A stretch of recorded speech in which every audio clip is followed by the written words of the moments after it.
using it on the device or even to another party that's building the services around it, right?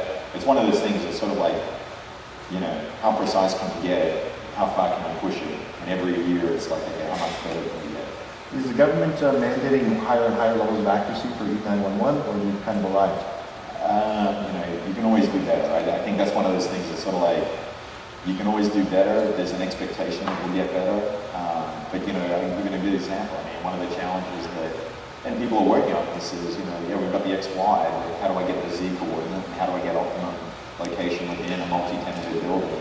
You know, there's obviously a lot of value around that, even for us as, you know, network providers, but also for emergency services, but also for applications and content as well. From an application perspective, location is one of, if not the most valuable pieces of having this mobile device in your pocket.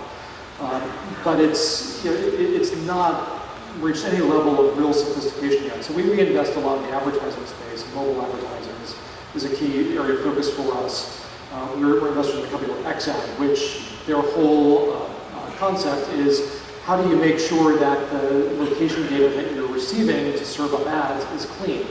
And the number of location signals that they receive from publishers that are in no way, shape, or form you know, clean in any way is shockingly high. So just the ability to deliver, even within a reasonable range of accuracy. I mean, for advertising, you need to be, it's like horseshoes and hand grenades. You need to be close, but not exactly within, you know, 1 square meter. That's less important. So for a lot of applications, having it, you know, verified and location data that you can trust is maybe even more important than having something that is pinpoint accuracy in that line. Interesting. I was going to ask you, Matt, you said there's a number of specific advantages that SoftBank could bring to Sprint, and you mentioned retail, that might be one of them. Tell me a little bit about retail and what you're doing in Japan that might be applicable here. Yeah, so in the retail space, SoftBank in Japan is a master merchandiser. So if you walk into a SoftBank store in Tokyo, it looks and feels a lot like an Apple store. That's not a coincidence. And it's really built to drive purchases of connected devices, like the Fitbit device, music devices, Bluetooth headsets, and everything. And the throughput of these stores is absolutely massive. And SoftBank's also done very interesting things around using their stores as a way to upsell new subscription services into their customer base. So SoftBank Health is an offering that was recently rolled out in Japan via SoftBank Mobile, where for the equivalent of $5 a month, you get a free subsidized Fitbit device, and also you can call up your carrier, you call up SoftBank for any health-related questions 24 hours a day, 7 days a week. And it's like, I'm not sure we expect people to call Sprint going backwards, but it just is, and the attach rate of SoftBank Health is enormously high.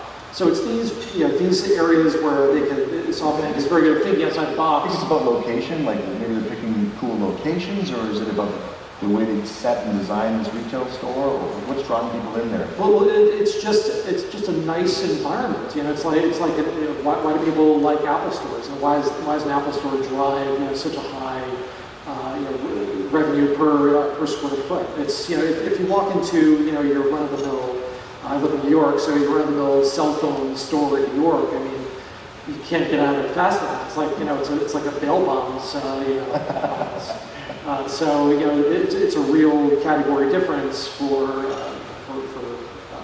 SoftBank in those stores in Japan, and hopefully we're able to again capture some of that experience with Sprint here in the US. When I worked for SK Telecom, they had kind of youth hangout stores that they made.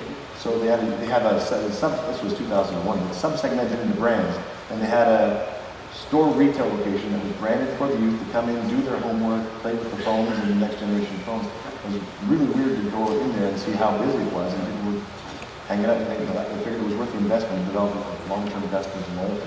I wanted to ask you, Stephen, before we're done, you guys are very strong in wholesale, and you support a lot of MVNOs, and I think we're more aggressive in that than the other carriers in the country. So I'm wondering if, you know, this first buyback of the 0.5 gigahertz, bring that back in-house, and the SoftBank influence, is that something that's totally a priority for the company? It is today. You know, it's always interesting when you talk about sort of the market in general. And you know, even for us, I mean, we have multiple brands in the market, and it's interesting to watch some of our competitors actually starting to copy us. Yeah. You know, when they start copying you, it's almost kind of a compliment. But we found that, you know, in certain parts of the market, in certain segments, you know, you have to cater for those differently. We've done that with our own multi-brand strategy, but we've also done that with our partners who bring sort of a complementary distribution model to us. And generally that's what an MVNO is. It's a different model. They take on a different risk profile. They're serving a different segment of different customers' needs. And it may, you know, traditionally, and it has traditionally been around phone service and even text and data more and more, but it also extends even into the end-to-end space, or machine-to-machine space. You know, some would look at it and say, well, we're going to build all these vertical services and all these vertical applications for every industry segment. In fact, we look at it and say, well, that's more like a wholesale model. You know, there are people who are actually much better at building applications and solutions for certain segments and certain verticals. You know, to us, they look like wholesale customers. And so, you know, so the shape of what a wholesale customer looks like is evolving. And, you know, we continue to support those, and we don't see any reason not to, because they serve a part of the market that we don't necessarily serve as well as they can. It's also impressive to see the amount of innovation that some of these companies have to take on different risk profiles. Yeah, we do things like Krna, like if you get a friend and also join, you get extra data, so megabytes and such. Just the beginning of the day and already the horse. But that seemed, you know, like you guys have enabled a lot of innovation. There's a risk of cannibalism, but you seem fairly bold to say, well, I'll take that risk. Well, I think it's more, you know, it's, and actually, you know, I'm sort of a network guy, so I'm like, hey, it's all about asset utilization and driving efficiency.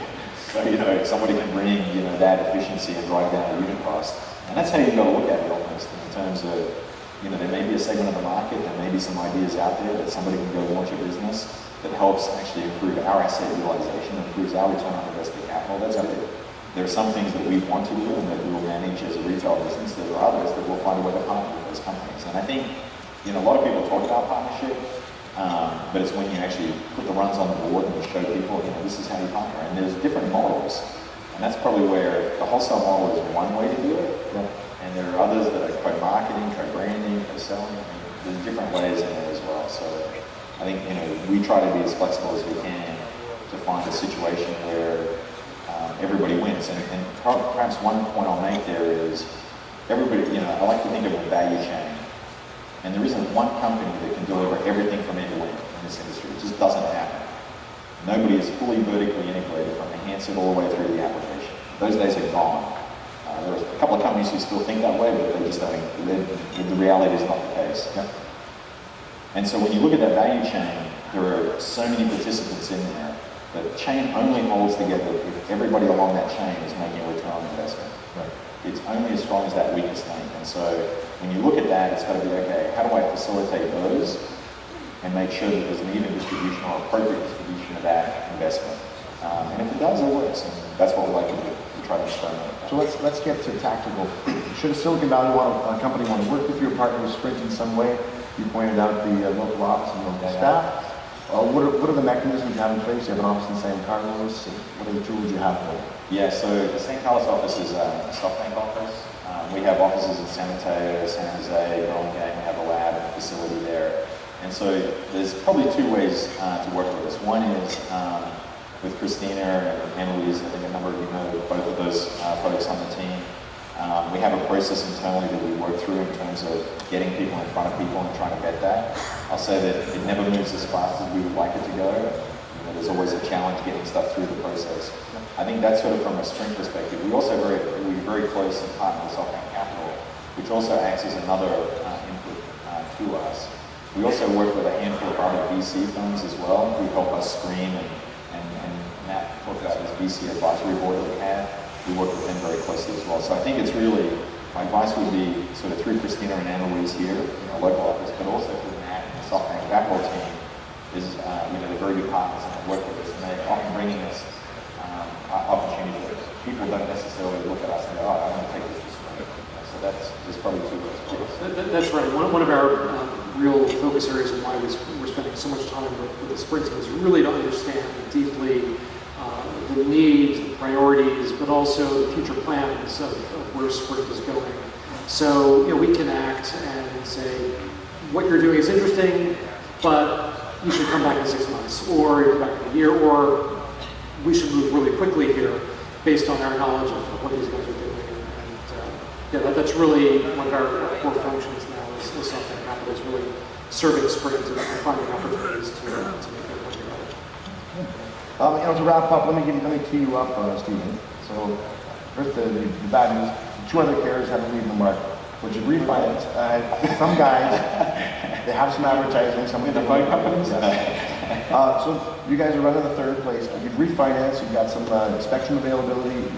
You've kind of rebuilt from some way back when Dan Hesse came in. Things kind of started turning around. What are we looking at now? What's happening going forward? We look at those 2 big guys and say, it's about time somebody knocked them down to size. So we're working on it. We're working on And it. I think, and actually this is something that I think is a great, it's actually a great sort of analogy and point of reflection. Is if you look at where SoftBank was when they acquired Telecom and they were dealing with Docomo and KDDI.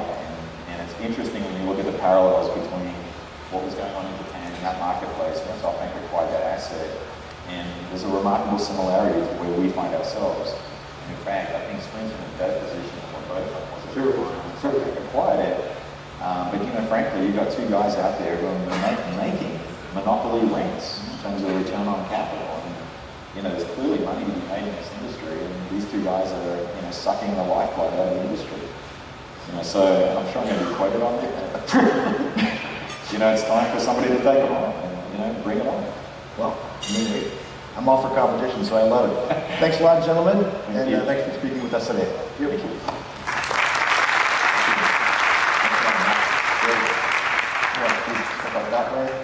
So I believe next up we're talking to Deutsche Telekom. We have Thomas Newbert and we have Heikki Makidadi coming up to join me.